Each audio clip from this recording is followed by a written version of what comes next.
The trauma of October 6, 1973 is nowhere near the traumatic impact of October 7th, 2023.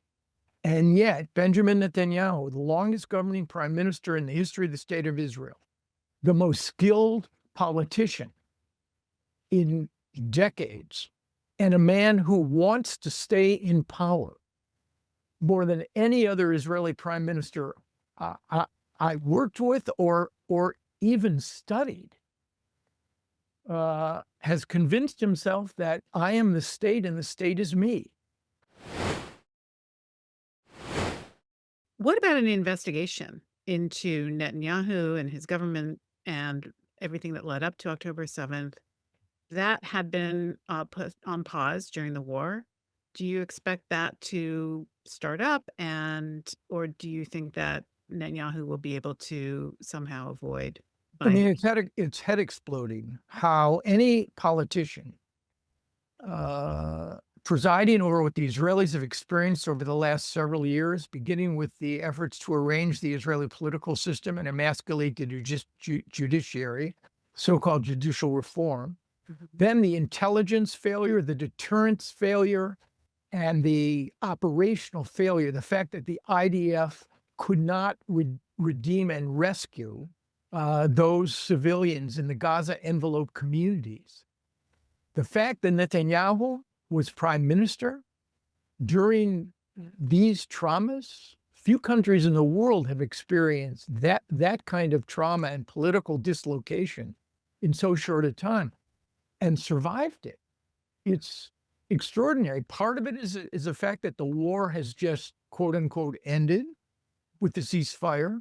Part of it is the fact that Netanyahu has an extraordinarily coherent and cohesive coalition composed of um, um, religious nationalists, the Haredim, those who tremble, Hared from the Hebrew word to tremble, the ultra religious, and Likud. And Likud does not have a reputation of devouring its own.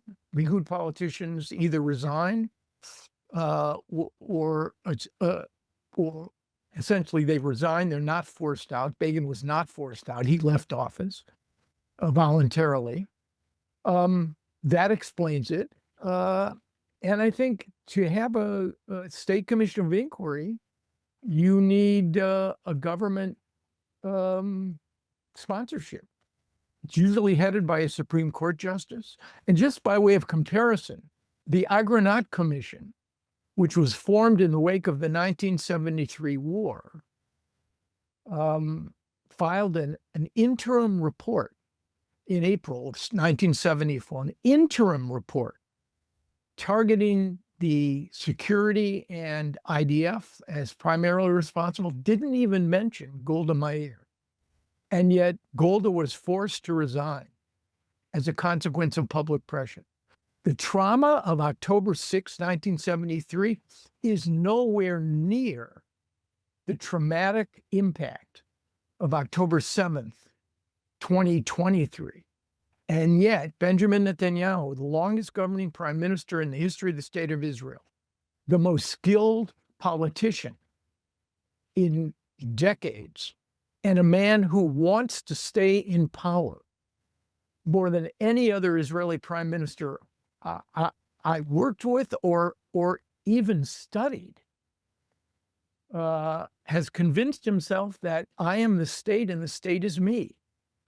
And as a consequence, all of those factors have combined to create a margin of maneuver in which he has essentially escaped responsibility. And then, of course, to petition the president of the state of Israel without an admission of guilt in the interest of national unity. I'm not an Israeli, but I'll say this, in which the prime minister has played a signal, preeminent role in undermining that sense of national unity, to ask for a pardon. I mean, it elevates chutzpah to a cosmic level. And not to put too fine a point on it, it is certainly plausible to think that whenever elections are held, after Passover of next year, or if the government should go to term in October of 2026, that Benjamin Netanyahu could win.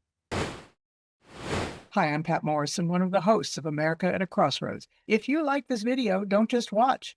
Head over to our website where you can subscribe for early access to new programs, see our upcoming schedules, and connect directly with our guests in our weekly live streams. Thank you for watching. What is his level of support right now in Israel? I mean, public opinion polls are pretty clear. 60 to 70% of Israelis want to see him gone. But the relationship between public opinion and the Israeli political system is not causal necessarily or direct. It takes 60 plus 1 in the Israeli Knesset to govern. Right now, actually, he has a minority government because the two religious parties, they have left the government. They're not voting to actively bring it down. They could. And again, Likud, borrowing from Ben Franklin, is going to say, look, we're either going to hang together or we're going to hang separately. And as a consequence of that cohesion, one more thing, too, and again, the analyst in me has to say that over the last several years, the state of Israel has now acquired something that in 77 years of independence, it has never had. And that is, the fancy term for it is escalation dominance. The state of Israel has the capacity to control the pace, the focus, the intensity of its military conflicts with all of its adversaries, Iran, Hamas, Hezbollah. The Houthis present a different problem because of distance. Israel has the capacity to escalate when it chooses and to counter the escalation of its enemies. That has resulted in a degree of power that has played to the advantage of the prime minister. These victories, these military victories, including, I might add, President Trump's Operation Midnight Hammer, the 3 strikes against Iranian nuclear sites following the 12-day war in which the Israelis decimated Iran's air defenses, its ballistic missile capacity, killed its scientists. All of that occurred on the watch of Benjamin Netanyahu. Now, in the hands of a prime minister who had vision and a sense of strategy, and who was interested in translating that escalation dominance into durable political arrangements, it would be extraordinary. But I think that we aren't confronted with that sort of Israeli prime minister. And again, he is the most skillful, ruthless, talented pal in Israeli politics. Next week, December 10th at 5 p.m. Pacific, we will welcome the Dean of UC Berkeley School of Law, Erwin Chemerinsky, who will be in conversation with Warren Olney on the topic, The Constitution in Crisis, What's at Stake for American Democracy. And as you probably all know, Erwin Chemerinsky is one of the great constitutional law scholars in the country, so you're going to be sure to tune in and be with us.